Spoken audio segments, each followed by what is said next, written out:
The massive blue-white flash lit up the sensors of the Galactic Concordat border station. Alarms blared as officers rushed to battle stations. But instead of a weapon, the sensors detected something unprecedented. A small ship using a faster-than-light drive unlike any in their records. Unidentified vessel, you have entered Concordat space. Identify yourself immediately, the station commander ordered. Inside the human ship Explorer, Captain Alan Fisher stared at the alien station on his view screen. It stretched at least 2 miles long, bristling with what looked suspiciously like weapon ports. This is Captain Alan Fisher of the Earth vessel Explorer. We come in peace, he transmitted, following first contact protocols. Within 6 hours, representatives from 17 alien species had assembled an emergency session of the Concordat Council. Within 12, a human diplomatic team was hastily assembled and dispatched from Earth. Paul Martinez straightened his tie as the shuttle approached Nexus station. Through the viewport, the diplomatic headquarters of the Galactic Concordat looked like a gleaming metal flower blooming in space, its massive petals housing different atmospheric zones for various species. Impressive, isn't it? Dr. Olivia Grant said, pressing her glasses up her nose. The science advisor had barely slept since being selected for the mission. Intimidating is more like it, Captain Nathan Collins muttered. The military observer kept one hand near his sidearm, though he'd been told it would be confiscated upon arrival. Paul nodded. Both. And we need to remember that. Humanity just became the smallest fish in a very big pond. The reception chamber amazed and unsettled them equally. 17 different species of aliens stood in a semicircle, some vaguely humanoid, others utterly bizarre. A tall, blue-skinned being with 4 arms stepped forward. Welcome, humans. I am Zolvex, first speaker of the Concordat. We are pleased to welcome your species to galactic civilization, he said through a translator device. Though your arrival was unexpected, the humans were given quarters that seemed designed for children. The furniture was too soft, the colors too bright, and educational displays activated automatically, explaining basic concepts as if to toddlers. They're patronizing us, Kelly Wright, their xenolinguistics specialist, said that evening as the team gathered in Paul's room. Every interaction is structured like an adult speaking to a child. Captain Collins nodded. And did you notice the security? They're scanning us constantly. I counted at least 6 different types of surveillance in the hallway alone. Paul rubbed his tired eyes. Let's reserve judgment until we see the treaty they're proposing. First contact situations are bound to have misunderstandings. The next morning, those hopes faded quickly. The proposed treaty outlined strict limitations on human technology, restricted Earth ships to their home system except under Concordat supervision, and classified humans as a protected species requiring guidance. This isn't a treaty, Paul said quietly as they reviewed the document in private. It's a surrender. Olivia's analysis confirmed his fears. These technology restrictions would actually push us backward. And these resource commitments, Earth would be mining itself hollow within a century. In the Grand Council chamber, with its soaring ceilings and delegates from all 17 species, Paul listened carefully to the speeches welcoming humanity to the galactic community. He noticed how the newer species representatives nodded enthusiastically at everything the founding members said. None made eye contact with the humans. During a recess, Paul attempted to speak privately with representatives from the Tellarites, one of the more recently admitted species. The furred, short alien seemed nervous, constantly looking around. Is your integration into the Concordat going well? Paul asked casually. Most beneficial. Most proper, the Tellarite said, the translation sounding stilted. You will be happy here. Follow guidelines. Accept protection. Before Paul could ask more questions, a blue-skinned aide appeared and whisked the Tellarite away. That night, the human team compiled their observations. Something wasn't right about the Galactic Concordat, and they needed to figure out what before Earth signed away its future. Tomorrow, Paul said, We start asking the hard questions. Captain Nathan Collins moved quietly through the lower levels of Nexus Station. The Concordat had given the humans limited access to their historical archives, but Nathan had found a service corridor that bypassed the security checkpoints. He wore a maintenance uniform stolen from the laundry facility. The archive room was empty this late in the station's artificial night cycle. Nathan plugged in the small device Dr. Grant had modified to interface with alien systems. The screen flickered to life, showing records far beyond what they had been permitted to see. "Jackpot," he whispered, downloading everything he could. Meanwhile, in their quarters, Kelly Wright met with a small, gray-skinned alien who worked as a cleaner. The alien had approached her earlier, making strange gestures when no one was looking. "Why help humans?" Kelly asked, keeping her voice low.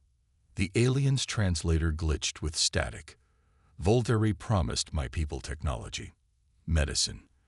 After treaty signed, they took more than gave. Planet now mining colony. Children sick from radiation. The Concordat did this to your people?" Kelly asked. The alien nodded. 8 species last century. All same story. First treaty, then control. Back in the main conference room, Paul Martinez sat across from Zolvex and the other senior representatives. The blue-skinned alien's facial tentacles twitched with what Paul had learned was irritation. "These treaty modifications you request are unprecedented," Zolvex said. "The Concordat protocols have stood for centuries. Then perhaps it's time for them to evolve," Paul replied calmly. "We simply ask for equal representation and the right to develop our technology without restrictions." An older alien with reptilian features leaned forward. "Young species do not understand dangers of unrestricted growth. The collapse of the Ancient Ones nearly destroyed galaxy. Protocols protect everyone." Dr. Grant worked late in her makeshift lab. She had secretly taken readings of energy flows throughout the station. The data showed massive power surges whenever the human delegation moved freely through the station. "They're activating something," she muttered. "Weapons, containment fields." The human team gathered at midnight in Paul's quarters after sweeping for listening devices. "The archives tell a different story than what they've told us," Nathan said, projecting data onto the wall. "Every species that joined the Concordat in the last 100 years has experienced technological regression afterward. Their resource production goes up while their population growth slows dramatically." Kelly nodded. "And I've been contacted by a service worker. Their world was essentially colonized after signing the treaty." "That matches what I found," Olivia added, showing her energy readings. "The station activates defensive measures whenever we move around. They're treating us as a threat while pretending to welcome us." Paul studied the information, his face grim. "We need to contact Earth immediately." In the secure communication room, Paul sent an encrypted message through their quantum entanglement communicator. Earth's response came within minutes. "Gather more evidence, but do not sign anything." The next day, Paul approached a representative from the Tellarites, the furry aliens who had joined the Concordat 20 years ago. "Our records show your world had warp technology before joining the Concordat," Paul said quietly. "Now you use only Concordat ships. What happened?" The Tellarite looked around nervously.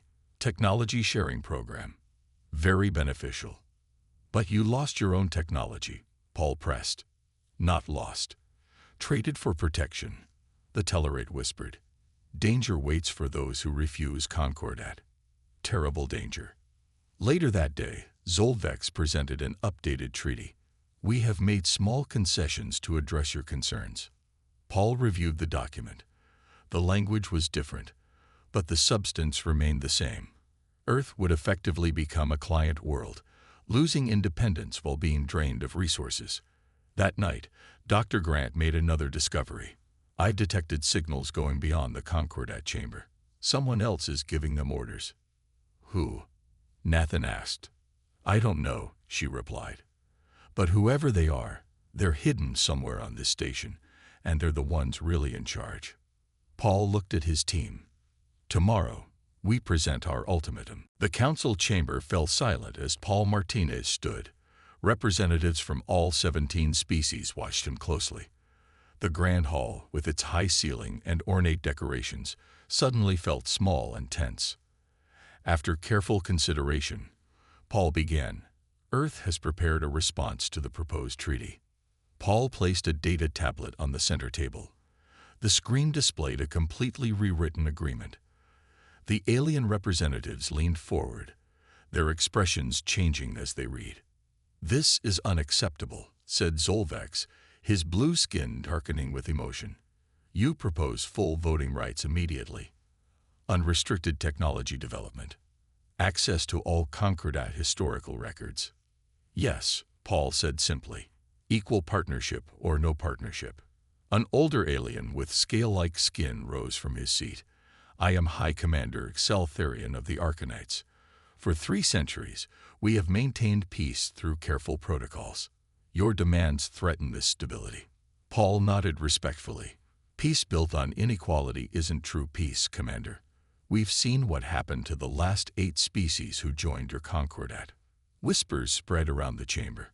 Several newer species representatives looked down, avoiding eye contact. "You have accessed restricted archives," accused a slender alien with glowing eyes. "This violates station security protocols." Captain Collins stepped forward. "Just as your security forces violate diplomatic protocols by following our delegation everywhere, or how your power systems activate weapon signatures whenever we move freely." Dr. Grant added, "We detected energy patterns consistent with weapons charging during our routine movements. That seems strange for peace talks." The chamber erupted in overlapping voices. Paul noticed how the representatives of the 5 founding species exchanged glances, while the newer members remained silent. During the chaos, Kelly Wright moved closer to Paul. "Look at their communication patterns," she whispered. The founding species all touched their neck devices at the same moment. They're receiving synchronized instructions. Paul had seen enough. He raised his hand, and the chamber gradually quieted. "We came here hoping for true alliance. Instead, we found a system designed to subjugate new species and drain their resources." "You misunderstand our intentions," Zolvex said smoothly. "The protections are for your benefit. The galaxy contains dangers you cannot comprehend." "Then help us understand as equals," Paul replied. "Share knowledge instead of restricting it." A thin, pale alien with 4 arms spoke up. "The humans make reasonable points. Perhaps we should consider." "Silence, Delegate Mira," snapped Commander Exceltherian. "You forget your place." Paul watched this exchange carefully. Cracks were appearing in the Concordat's unified front. He pressed the advantage. "Earth has a simple position. We will not accept second-class status in galactic society. Either we join as equals, or we choose our own path." "Such defiance has consequences," said a Voldari representative, her voice like grinding stones. "Isolated species face quarantine. No trade. No support against piracy or natural disasters." "Are you threatening Earth?" Captain Collins asked directly. "Merely stating reality," she replied. "The void between stars is cold and dangerous." Paul felt a subtle shift in the room's atmosphere. Security personnel had entered quietly at each doorway. The human delegation was being surrounded. Dr. Grant pressed a small device in her pocket, sending a signal to their ship. Their escape plan was now active. "The Concordat offers humanity one last chance," announced Zolvex. "Accept our generous terms by tomorrow's session, or face isolation protocols." Paul gathered his materials calmly. "We will consider your position, and you should carefully consider ours." As the human delegation left the chamber, they noticed more security forces in the corridors. Their shuttle to the temporary human quarters was now escorted by armed guards. "They're not going to let us leave, are they?" Kelly asked quietly. "Not if we wait for permission," Paul answered. "Nathan, is our backup plan ready?" Captain Collins nodded. "Linda's ship is hidden on the dark side of the 4th moon. We just need to reach our shuttle." "Then we better prepare," Paul said. "Tomorrow will be our last day on this station, one way or another." Morning came too quickly. The human delegation prepared in silence, each person hiding small data devices in their clothes. They had spent the night copying every bit of information they could access. "Remember," Paul said quietly, "stay calm no matter what happens. We stick to the plan." Security escorts took them to the council chamber. The room was packed with representatives from all species, plus more guards than yesterday. Zolvex stood at the center platform. "Humans, we have reviewed your demands. They are rejected. The Concordat protocols cannot be changed for one species." Paul nodded as if expecting this. He stepped forward to the speaking position and looked around the chamber. Some aliens watched with interest, others with obvious dislike. A few seemed afraid. "Thank you for your consideration," Paul said formally. "In that case, I have a brief statement." He took a deep breath. "Earth hereby terminates peace talks with the Galactic Concordat. We withdraw our application for membership.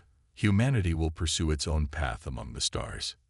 The chamber exploded with noise. Nothing like this had happened in the Concordat's history. No species had ever walked away. "This is unacceptable," Commander Exeltharian shouted. "You cannot simply leave." "Actually, we can," Paul replied calmly. "Since we have signed no treaties, we are bound by no obligations."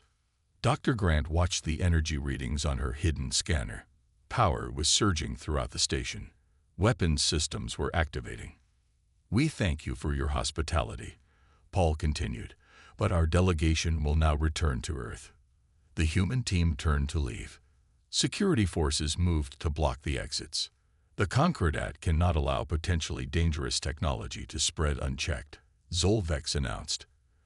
"For the safety of all, your delegation must remain while we discuss containment protocols." Captain Collins stepped closer to Paul. "Containment protocols? You mean imprisonment?" The slender, four-armed alien named Mira suddenly stood. "This violates our own laws. Unaligned species have freedom of movement unless they commit crimes." "Silence," hissed Commander Exeltharian. "Security, escort the humans to holding quarters."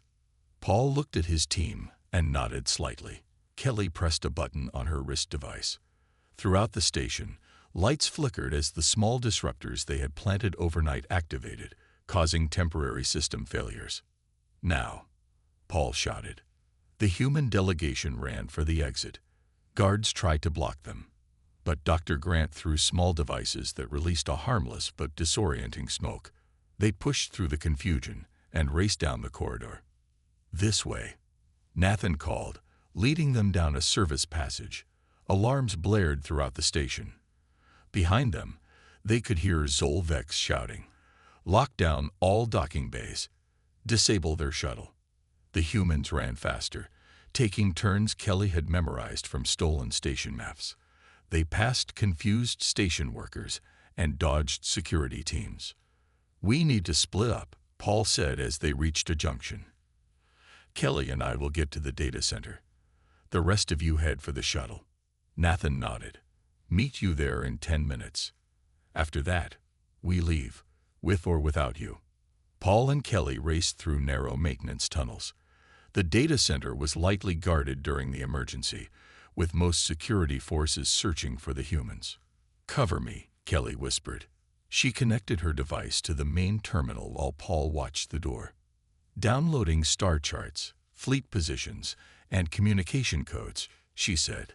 "This will give Earth a fighting chance." Meanwhile, Nathan and Olivia reached the shuttle bay. Two guards stood at their shuttle. "I'll handle this," Olivia said. She approached openly, hands raised. The humans wished to surrender peacefully. When the guards stepped forward, Nathan emerged from hiding and stunned them with an electrical device. "Sorry about that," he said to the unconscious aliens. "Nothing personal." They powered up the shuttle just as Paul and Kelly arrived, out of breath. "Did you get it?" Nathan asked. Kelly held up her data device with a smile. "Everything we need." The shuttle's engines hummed to life. The bay doors remained closed. "They've locked us in," Olivia said. Nathan grinned. "Not a problem." He pressed a sequence of buttons, activating the override codes they had discovered in the archives. The bay doors slowly opened, revealing the stars beyond. "Let's go home," Paul said as their shuttle shot into space, racing toward their hidden ship and freedom. The Concordat Council chamber had turned into a scene of chaos. Representatives shouted over each other, while security forces rushed in and out with reports. How could they escape? Commander Zeltharian roared. "An entire station of our best security," and 4 humans simply walked out. Zolvex's facial tentacles twisted in distress. "The shuttle has already reached the dark side of the 4th moon. They had a ship waiting." "Clever creatures," muttered a Voldari representative. "Perhaps we underestimated them." In the center of the room, a holographic display showed the human shuttle docking with a larger vessel. Moments later, both ships disappeared as they jumped to faster-than-light speed. "Track them," ordered Commander Exceltharian. A nervous technician approached. "We cannot, sir. They've somehow masked their FTL signature." Across the chamber, the smaller and newer species watched with barely hidden interest. Delegate Mira from the Centauri spoke quietly to other junior representatives. Their whispers spread like ripples in water. Zolvex noticed this and frowned. "This meeting will recess. Senior council members will convene in the secure chamber immediately." In the hidden room deep within the station, the 5 founding species gathered. No recordings were permitted here. No junior species allowed. "This is unprecedented," said the Voldari elder. "No species has ever rejected Concordat membership." "Because no species has ever discovered our true purpose before signing," replied Exceltharian. "These humans are dangerous. They not only refused our terms but stole classified data." A shimmering light appeared in the center of the room. It formed into a tall, ethereal figure that seemed made of energy rather than matter. The alien representatives immediately bowed their heads. The human resistance was anticipated, the figure said, its voice oddly flat. But their ability to access restricted data was not. "This indicates a serious security failure." "Overseer, we apologize," Zolvex said quickly. "We will improve our protocols." "The humans now possess information about the collapse protocol," the Overseer continued. "This is unacceptable." The room fell silent. Even Exceltharian looked afraid. "What are your orders?" he finally asked. "Implement Containment Level 3. The Overseer replied. "The human world must be isolated before they can share what they know with other species." Meanwhile, the human ship U.S. Defiant raced through FTL space. Captain Linda Rodriguez welcomed the diplomatic team aboard. "Nice timing," Paul said, shaking her hand. "Another minute, and we'd have been trapped." Linda nodded. "We detected their security alert and moved early. This ship has experimental stealth systems they can't track." The team gathered in the ship's conference room. Dr. Grant connected Kelly's data device to the main display. Information about the Concordat filled the screens. "It's worse than we thought," Olivia said, studying the data. "They've been systematically draining resources from every new member world. Population control, technology restrictions, heavy mining operations." Nathan pointed to a star map. "Look at this. The Concordat has been expanding in a specific pattern. They're not just building an empire. They're fortifying against something on the other side of the galaxy." Kelly scrolled through communication records, and it gets stranger. The 5 founding species take orders from entities they call overseers. I can't find much about them, but they seem to be non-physical beings. "Non-physical?" Linda asked. "You mean like energy creatures?" "Possibly," Kelly replied. "Or something we don't have words for yet." Paul studied a different screen showing fleet movements. "They're mobilizing ships, big ones, and they're heading toward Earth." "How long until they reach us?" Linda asked. 5 days at their top speed," Nathan answered. "But Earth isn't defenseless. We have the Aurora fleet." Paul looked troubled. 7 experimental ships against their armada. Not great odds. "We have something they don't expect," Kelly said. "According to these files, There's growing dissatisfaction among the newer species. The Tellarites, Centauri, and Novan all submitted formal complaints last year. Potential allies, Paul said thoughtfully. Linda set a course for Earth at maximum speed. First, we need to warn home. Then we can worry about making friends. As the Defiant raced through space, the crew didn't notice a small Centauri scout ship following at a distance. Delegate Mira had made her own decision about the future of galactic politics. The U.S. Defiant dropped out of FTL near Earth. The blue-green planet looked peaceful, unaware of the storm heading its way. Open a channel to Earth Defense Command, Captain Linda ordered. Priority Alpha. On the main screen, General Sam Monroe appeared. His expression turned from surprise to relief when he saw the diplomatic team. Martinez, thank God. We thought you might have been captured. Almost were, Paul replied.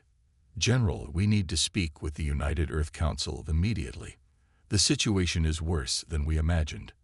Within an hour, the team sat before the 12 leaders of Earth's unified government. Paul explained everything they had discovered about the Concordat. Dr. Grant presented evidence of the exploitation of other species, while Kelly showed the data on fleet movements. They'll reach our system in 5 days, Captain Nathan concluded. And according to their records, they have enough firepower to overwhelm our defenses. The council president, Alina Garcia, leaned forward. What exactly do they want from us? Resources, mainly, Dr. Grant answered. The Concordat operates like a pyramid scheme. New members provide raw materials to support the older members. But there's something else, Paul added. They're building defenses against something they call the Ancient Ones. We don't have much information on them, but the Concordat seems terrified. President Garcia stood up. Then we prepare for war. General Monroe, deploy the Aurora fleet and activate our defense grid. While Earth mobilized, the team worked around the clock to analyze the stolen data. They took over a large conference room at Defense Command, with screens covering every wall. I found something, Kelly called out on the second day. References to something called the Collapse Protocol. It seems to be their ultimate weapon against non-compliant civilizations. Nathan pulled up technical data. It doesn't look like a conventional weapon. More like a signal of some kind. Dr. Grant studied the complex equations. This is targeting communication technology. It might be designed to collapse our information networks. A civilization without communications would be crippled, Paul mused. No internet, no power grid control, no defense coordination. A young officer entered the room. Excuse me, sir. There's a situation in orbit. A small alien vessel just appeared and is requesting to speak with diplomat Paul Martinez specifically. On the command center's main screen, they saw a small Centauri ship. A familiar face appeared, Delegate Mira. Greetings, humans. I come alone and in peace, she said, her 4 arms making the gesture of greeting. Delegate Mira, Paul said, surprised. You've taken a great risk coming here. The risk is necessary, she replied. Many in the Concordat are watching your actions with great interest. Not all of us support the overseers. After security scans confirmed she was alone, Mira was brought to Earth. In the secure meeting room, she revealed what she knew. The overseers appeared 3 centuries ago, claiming to be refugees from another galaxy. They warned about the Ancient Ones and offered protection through advanced technology. The founding species accepted their guidance and became their puppets, Nathan added. Mira nodded sadly. With each new species added to the Concordat, the overseers gain more resources and control. But some of us have begun to question. Your defiance has created opportunities. What kind of opportunities? Paul asked. 3 species are ready to break away from Concordat control, Mira said.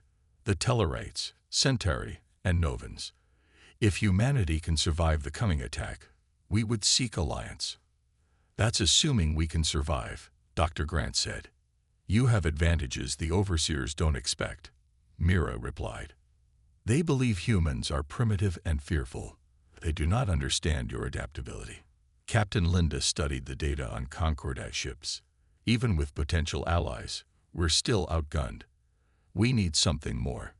I might have something, Nathan said. He pulled up a schematic of Concordat communication systems.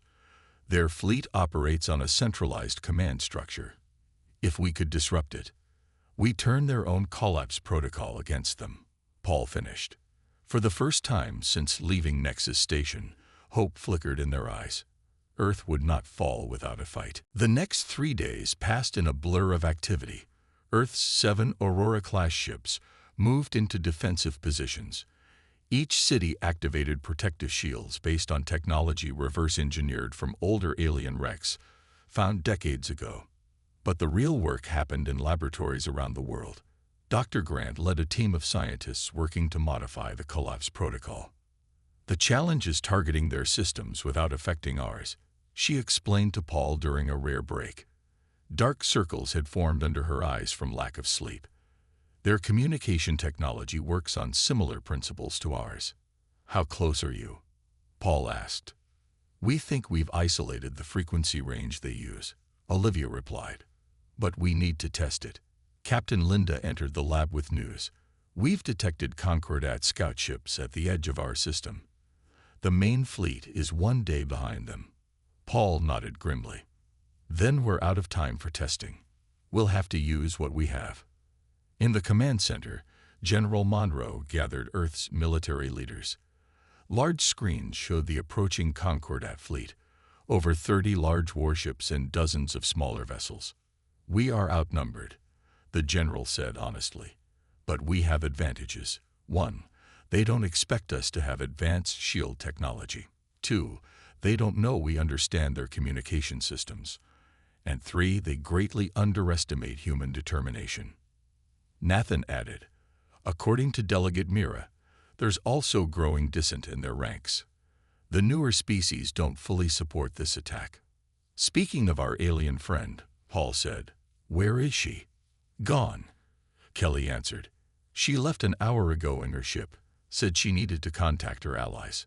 President Garcia addressed the room. I won't lie to you.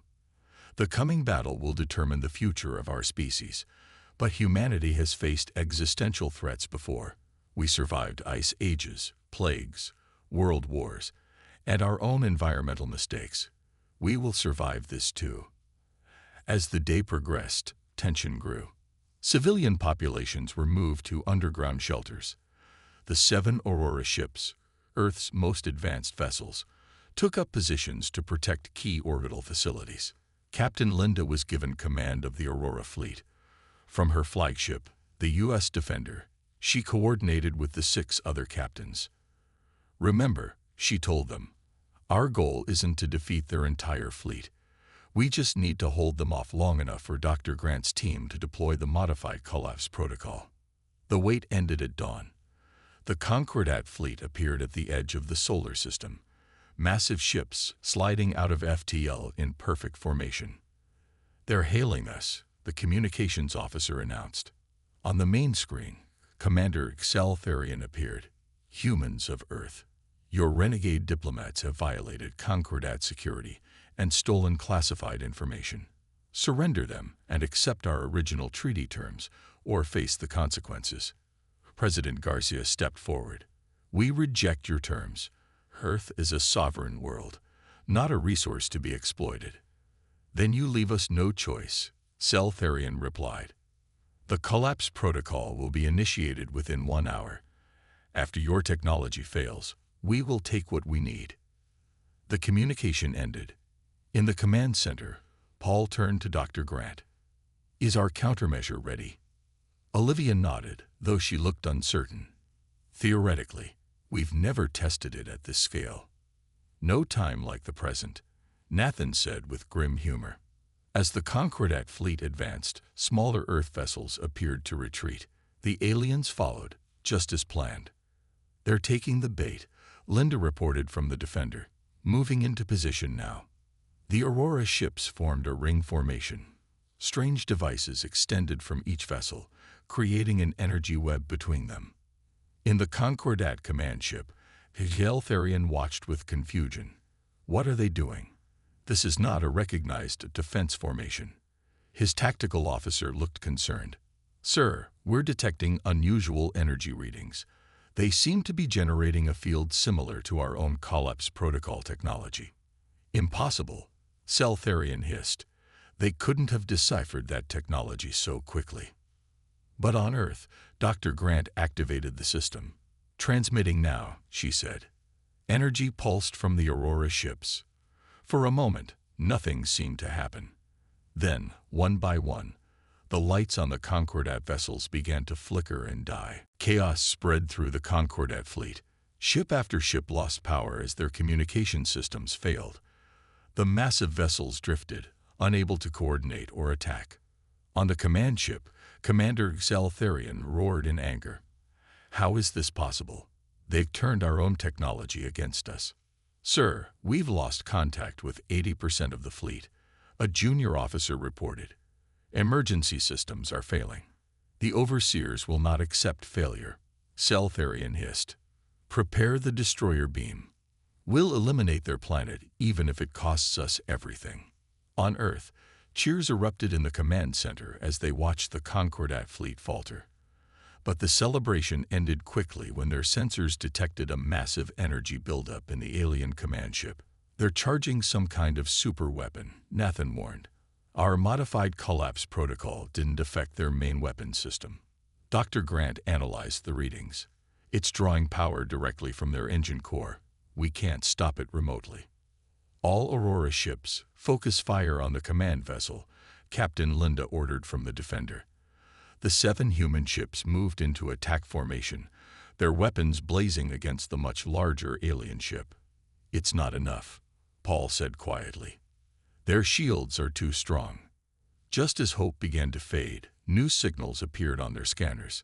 3 fleets of unfamiliar ships exited FTL near the disabled Concordat vessels. We're being hailed, the communications officer announced. Delegate Mira's face appeared on screen. Behind her stood representatives of the Tellarites and Novans. Sorry we're late, she said. Convincing everyone to join the fight took longer than expected. The Allied ships targeted the command vessel from multiple angles. Their combined firepower finally broke through the shields. The destroyer beam powered down as the command ship lost energy. We've won, Kelly whispered.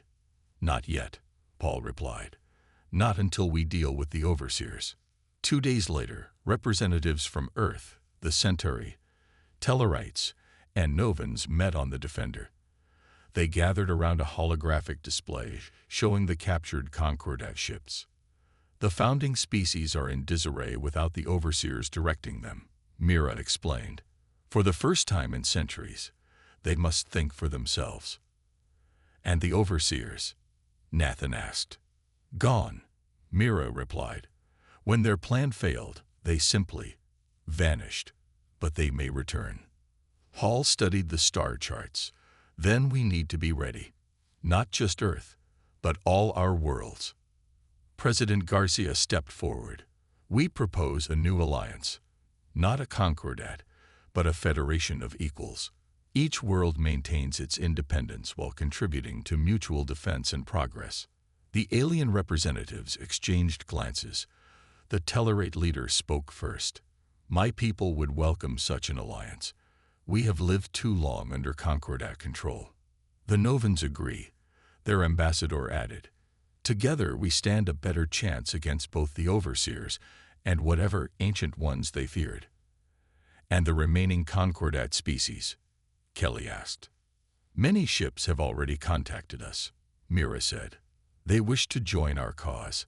The Concordat structure was broken the moment humans walked away from their peace talks. 1 month later, Paul stood in a new council chamber built in Earth orbit. Unlike the ornate Concordat chamber, this room was simple and practical. Representatives from 12 species sat in equal seats arranged in a circle. The first meeting of the Stellar Federation is now in session, Paul announced. Today we begin writing a constitution that will protect the rights and independence of all member worlds. Dr. Grant, now Earth's science representative, smiled at her friend. Not bad for a diplomat who walked out of peace talks. The best negotiations, Paul replied, are the ones where you're willing to walk away. Outside the station's viewport, ships from a dozen worlds moved in peaceful formation. The stars seemed brighter somehow, full of promise rather than threat. Humanity had not only survived first contact, but had helped forge a new future for multiple species. And somewhere in the darkness between galaxies, the overseers watched, and planned, and feared what they had helped create.